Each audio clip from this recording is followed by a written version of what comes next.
Hello everyone, I welcome you all on quick EQ।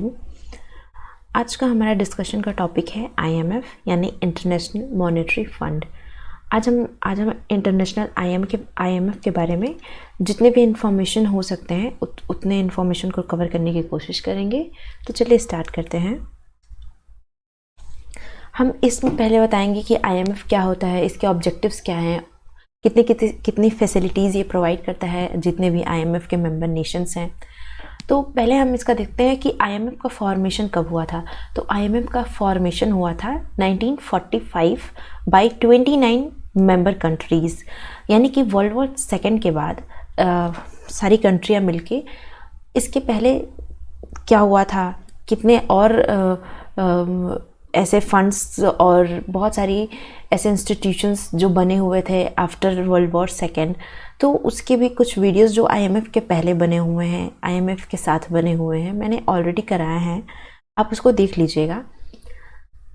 हम IMF के बारे में आज डिस्कशन कर रहे हैं। तो IMF 1945 में इसका फॉर्मेशन हुआ था और पूरी 29 मेंबर कंट्रीज़ मिलके इसका फॉर्मेशन हुआ था। इसका हेड क्वार्टर है वॉशिंगटन DC में। अब हम देखेंगे कि कंट्रीज़ IMF में कैसे कंट्रीब्यूट करती हैं या क्या करती हैं, या IMF क्या करता है। तो countries contribute funds to pool through a quota system, यानी कि IMF में एक कोटा सिस्टम होता है जिसमें कंट्रीज़ जो है कुछ फंड कंट्रीब्यूट्स करती हैं, from which countries with payment imbalance can borrow money and other resources, यानी कि वो कंट्रीज़ जो इसके मेंबर हैं वो कोटा सिस्टम के थ्रू इसमें कुछ कंट्रीब्यूट करती है। अब ये कोटा सिस्टम क्या है, इसको हम आगे समझेंगे। कंट्रीब्यूट करती हैं क्योंकि जो इम्बैलेंस है पेमेंट में, कंट्रीज़ के बीच में जो बैलेंस ऑफ पेमेंट का जो इम्बैलेंस हो जाएगा, तो कोई भी कंट्री IMF से बोरो कर सकती है अपने इम्बैलेंस को बैलेंस करने के लिए, और ताकि वो और अलग रिसोर्सेज भी मांग सकती हैं। तो ये तो है IMF के बारे में। अब हम नेक्स्ट देखते हैं कि IMF के क्या क्या ऑब्जेक्टिव्स हैं। तो हम देखेंगे कि क्या क्या ऑब्जेक्टिव्स पे IMF वर्क करता है। तो पहला ऑब्जेक्टिव है प्रमोट इंटरनेशनल मॉनेटरी कॉरपोरेशन, यानी कि IMF का जो मेन मोटो है वो बैलेंस ऑफ पेमेंट को ही देखता है कंट्रीज़ के बीच में, यानी कि मॉनेटरी सिस्टम को देखता है ऑल ओवर द वर्ल्ड। तो इसका जो मेन ऑब्जेक्टिव है कि प्रमोट करेगा इंटरनेशनल मॉनेटरी कॉरपोरेशन, यानी कि जितने भी इंटरनेशनल मॉनेटरी कॉरपोरेशन है उसको प्रमोट करना चाहता है IMF। Promote international trade and secure it's balance, यानी कि बैलेंस भी इंटरनेशनली ट्रेड प्रमोट हो सके और उसमें बैलेंस बन सके, यानी कि बेसिकली ये बैलेंस ऑफ पेमेंट की रेफरेंस में बात करता है। Promote employment and exchange rate stability, अब जब बैलेंस ऑफ पेमेंट की बात होगी तो एम्प्लॉयमेंट और एक्सचेंज रेट स्टेबिलिटी की भी बात होगी कि किस रेट पे एक्सचेंज होगा कंट्री के बीच में, उसको भी ये प्रमोट करता है। Make financial resources available to member countries to meet balance of payment needs, यानी कि सारे मेंबर कंट्रीज़ जो IMF के जितने मेंबर कंट्रीज़ हैं उनको फाइनेंशियल रिसोर्स अवेलेबल हो सके ताकि वो अपने बैलेंस ऑफ पेमेंट की नीड्स को मीट कर सके। और हमारा पांचवा ऑब्जेक्टिव है एलिमिनेट और minimise exchange restrictions by promoting the system of multilateral payments, यानी कि मल्टीलेटरल पेमेंट्स को वो प्रमोट करता है ताकि जितने भी एक्सचेंज में जो रिस्ट्रिक्शंस हैं वो कम हो सके। मल्टीलेटरल पेमेंट्स का मतलब होता है कि कई चीज़ों के द्वारा हम पेमेंट कर सके। सिर्फ एक चीज़ पे अगर हम रहेंगे तो वो हमारा एक्सचेंज रेट जो है रिस्ट्रिक्ट हो जाएगा। तो इस वजह से उसको प्रमोट करता है कि ताकि मल्टीलेटरल पेमेंट्स हो सके, ताकि वो एक्सचेंज में जो रिस्ट्रिक्शन है उसको कम किया जा सके। तो ये है most important objective of IMF। अब हम नेक्स्ट चलते हैं। IMF के कुछ और भी टर्म्स हैं, जैसे कि IMF कौन कौन सी रिपोर्ट पब्लिश करता है। ये रिपोर्ट हमेशा इम्पॉर्टेंट होते हैं एग्ज़ाम पॉइंट ऑफ व्यू से। इसमें हमें हमेशा पूछता है कि इंडिया की क्या रैंकिंग है या फिर वर्ल्ड में पहली रैंकिंग किसकी है। तो ये वर्ल्ड इकोनॉमिक आउटलुक, ये पहला रिपोर्ट, और दूसरा है ग्लोबल फाइनेंशियल स्टेबिलिटी रिपोर्ट। ये दोनों इम्पॉर्टेंट रिपोर्ट्स हैं, और भी रिपोर्ट्स हैं लेकिन ये इम्पॉर्टेंट रिपोर्ट्स है इसलिए मैंने इसको इंक्लूड किया है। अब जो बहुत इंपॉर्टेंट कंसेप्ट है आईएमएफ का, वो है फैसिलिटी टू मेंबर कंट्रीज़। यानी कि जितने भी आईएमएफ के मेंबर कंट्रीज़ हैं उनको क्या क्या फैसिलिटी मिलती है। तो सबसे पहली फैसिलिटी है एक्सटेंड फंड फैसिलिटी। अब हम समझेंगे कि इसका क्या मतलब होता है। तो एक्सटेंड फंड फैसिलिटी का जो मतलब है, ये एक्सटेंड फंड फैसिलिटी उसको प्रोवाइड की जाती, मतलब इसको प्रोवाइड करने का मतलब है कि ये तब प्रोवाइड की जाती है जब किसी भी कंट्री को फाइनेंशियल असिस्टेंस की ज़रूरत हो, जब वो बहुत सारा serious medium term balance of payment की प्रॉब्लम से जूझ रहा हो। यानी कि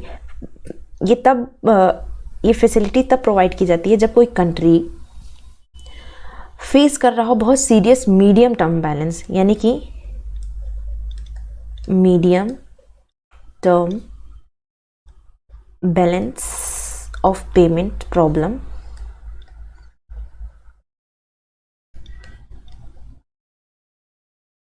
यानी कि जो मेंबर कंट्री बहुत medium term balance of payment को बहुत सीरियसली फेसिंग कर रहे हैं, उस time extend fund facility member country को प्रोवाइड की जाती है। ये क्योंकि जो भी स्ट्रक्चरल वीकनेस हैं उनको टाइम से एड्रेस किया जा सके। यानी कि ये फंड फैसिलिटी एड्रेस करता है, address structural weakness on time.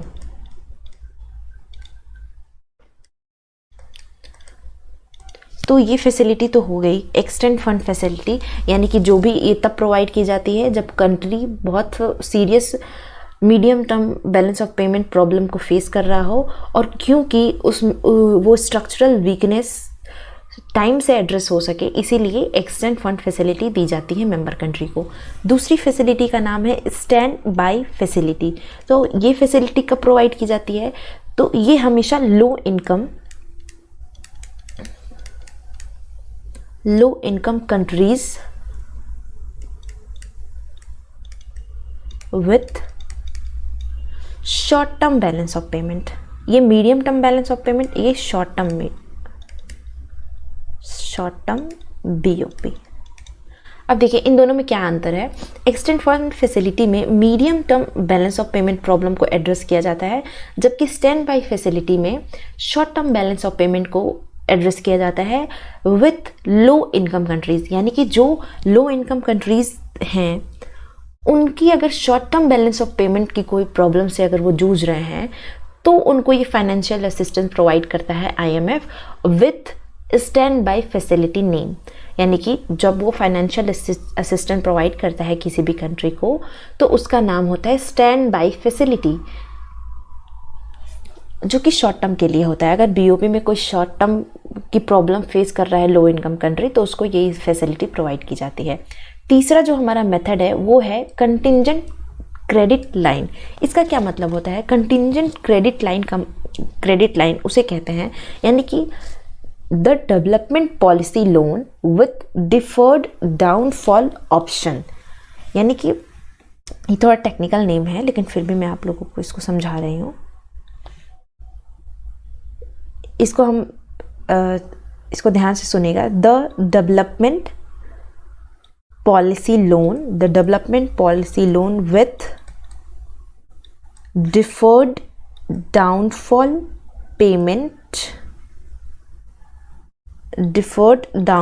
Payments is contingent credit line. ये क्या अलाउ करता है कि कोई भी बोरोवर जो अपने फाइनेंशियल रिक्वायरमेंट को रैपिडली मीट कर सके, जब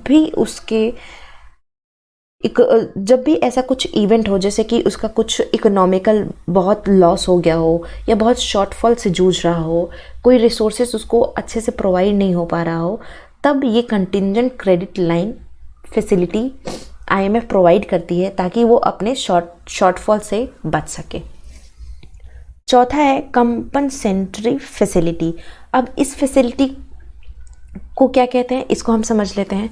कंपनसेटरी फैसिलिटी ये ईज करता है एडमिनिस्ट्रेटर को ताकि वो इमीडिएट रिलीफ दे सके जो भी कंट्रीज एक्सपोर्ट अर्निंग में कमी हो रही हो, ऐसी कंट्री को वो इमीडिएट रिलीफ दे सके, इसको बोलते हैं compensatory facility.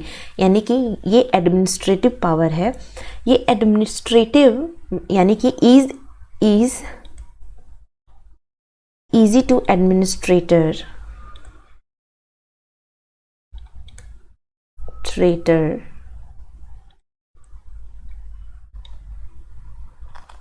can give immediate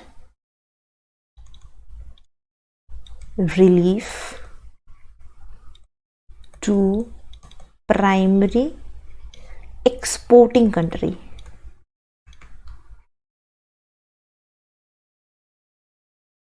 When their export earning fall, when their export earning fall, यानी कि जितनी भी फैसिलिटीज़ हैं वो मेंबर कंट्री को दी जाती है आईएमएफ के द्वारा, उसके अलग अलग एक क्राइटेरिया है। जैसे कि एक्सटेंड फंड फैसिलिटी कब दी जाती है, जब भी medium term balance of payment की प्रॉब्लम से कंट्री जूझ रही हो तब दी जाती है, ताकि स्ट्रक्चरल वीकनेस को टाइम से एड्रेस किया जा सके। स्टैंड बाय फैसिलिटी तब दी जाती है, ये सिर्फ लो इनकम कंट्रीज़ को दी जाती है, और वो भी लो इनकम कंट्री में जब शॉर्ट टर्म बीओपी की प्रॉब्लम्स हो तब दी जाती है। कंटीजेंट क्रेडिट लाइंस तब दी जाती है कि जब कोई भी कंट्री ये बोरोवर को अलाउ करती है कि वो अपने फाइनेंशियल रिक्वायरमेंट को रैपिडली मीट कर सके, ताकि कोई भी जो शॉर्टफॉल है या फिर एडवर्स इकोनॉमिक इवेंट्स हो रहे हैं, जैसे कि इकोनॉमिक ग्रोथ बहुत तेज़ी से कम हो रहा है, तब ये contingent line credit line facility दी जाती है। कंपनसेटरी फैसिलिटी ये एडमिनिस्ट्रेटिव को ईजी करती है ताकि वो इमीडिएट रिलीफ दे सके, वो भी प्राइमरी एक्सपोर्टिंग कंट्री को, और जिसके एक्सपोर्ट अर्निंग में फॉल हो तब ये कंपनसेटरी फैसिलिटी दी जाती है। तो ये 4 फैसिलिटी जो कि आईएमएफ द्वारा दी जाती है बहुत इंपॉर्टेंट है। आई होप आप लोग को समझ में आया हो। अब हम देखते हैं आईएमएफ के कुछ और टर्म्स। अब IMF quota and voting rights, यानी कि आईएमएफ कोटाज और वोटिंग राइट्स का मतलब क्या होता है। आईएमएफ में कुछ कंट्रियाँ ऐसी हैं जिनके पास वोटिंग राइट्स की पावर बहुत ज़्यादा है। कुछ ऐसे 5 कंट्रियाँ हैं जिनके पास वीटो पावर भी है। तो ये कैसे असाइन होता है, तो कोटा जो है वो असाइन होता है, quota were assign to member countries reflecting their relative economic power and credit deposit to IMF. यानी कि जो भी ऐसी कंट्री है जो आईएमएफ में क्रेडिट अपने ज़्यादा डिपॉजिट करती हैं, उस हिसाब से एक तो उस हिसाब से भी कोटा का चयन होता है। ये कोटा किसको ज़्यादा दिया जाएगा या फिर वोटिंग राइट्स कैसी किसकी होगी, पहला तो एक ये है। फिर दूसरा है subscriptions was to be paid 25% in gold और currency convertible into gold effectively the dollars and 75% in the members on currency. यानी कि उन सारे जो मेंबर्स हैं उनको कैसे कोटा प्रोवाइड की जाती है या वोटिंग राइट्स उनको कैसे दी जाती है, उसके ये 2 तरीके हैं कि वो कितने डिपॉजिट्स क्रेडिट डिपॉजिट कर रहे हैं आईएफ में, जैसे कि 25% गोल्ड हो या फिर ऐसी चीज़ें हो जो कन्वर्ट की जा सके। 75% ऑफ मेंबर्स ऑन करेंसी, जितने भी मेंबर्स हों उनकी इतनी करेंसी होनी चाहिए या इतने % गोल्ड होना चाहिए। तो ये भी वोटिंग राइट्स कैसी होगी आपकी आईएमएफ में, ये भी डिसाइड करता है। और तीसरा है members were provided voting rights in proportion to their quota, यानी कि किस हिसाब से आपका कोटा है, कोटा मतलब कि किस हिसाब से आपने क्रेडिट डिपॉजिट किया है, उस हिसाब से वोटिंग राइट्स आप मेंबर्स को प्रोवाइड की जाती हैं। Hence member countries with higher quota have higher seats in IMF and higher say at the IMF। यानी कि जो भी मेंबर्स जिसके पास हायर कोटा है उसकी IMF में हायर सीट्स होगी और वो IMF में वोटिंग राइट्स भी उसकी हाई होगी, यानी कि वो IMF में अपनी बातें ज़्यादा अच्छे तरीके से बोल सकता है। तो ये 3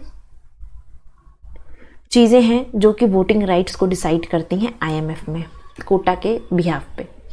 नेक्स्ट चलते हैं जो और आईएमएफ का लास्ट इम्पॉर्टेंट पॉइंट है स्पेशल ड्राइंग राइट्स। आईएमएफ ही ऐसा एक है, इंटरनेशनल मॉनेटरी फंड ही एक ऐसा है जो कि स्पेशल ड्राइंग राइट्स इशू करता है। ये करेंसी की तरह एक ऐसा पीस ऑफ नोट नहीं है, ये करेंसी नहीं है, लेकिन फिर भी इसकी पावर बहुत ज़्यादा है।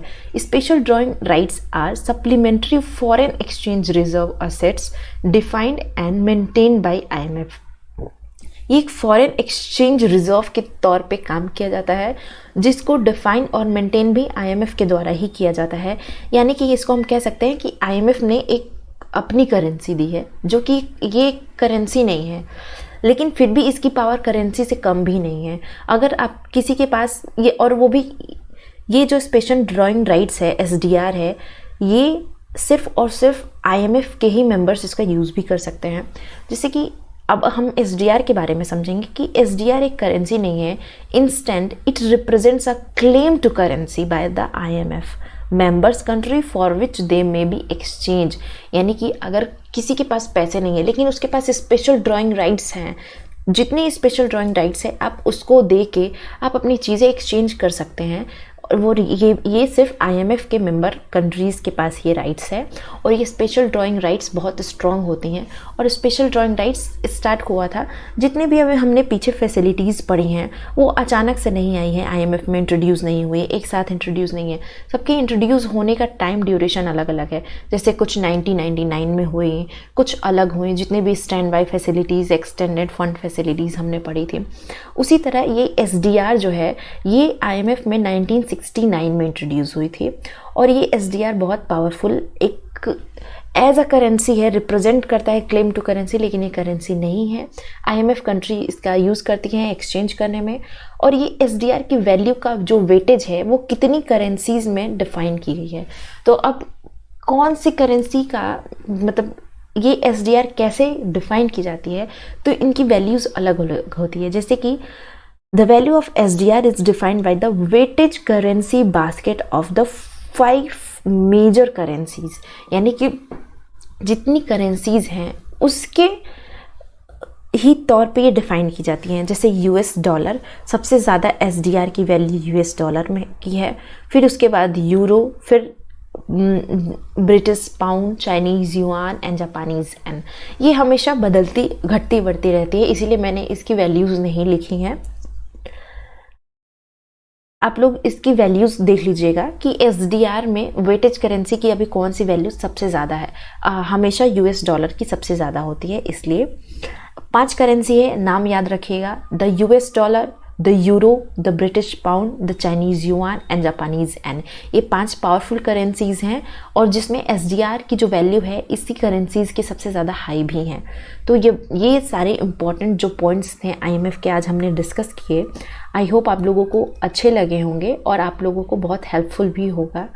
इसके बाद हम लोग पढ़ेंगे गेट्स के बारे में, और जितने भी ग्लोबल इंस्टीट्यूशंस हैं जो कि बहुत इंपॉर्टेंट हैं हमारे एग्ज़ाम के लिए, उसके बारे में हम पढ़ेंगे।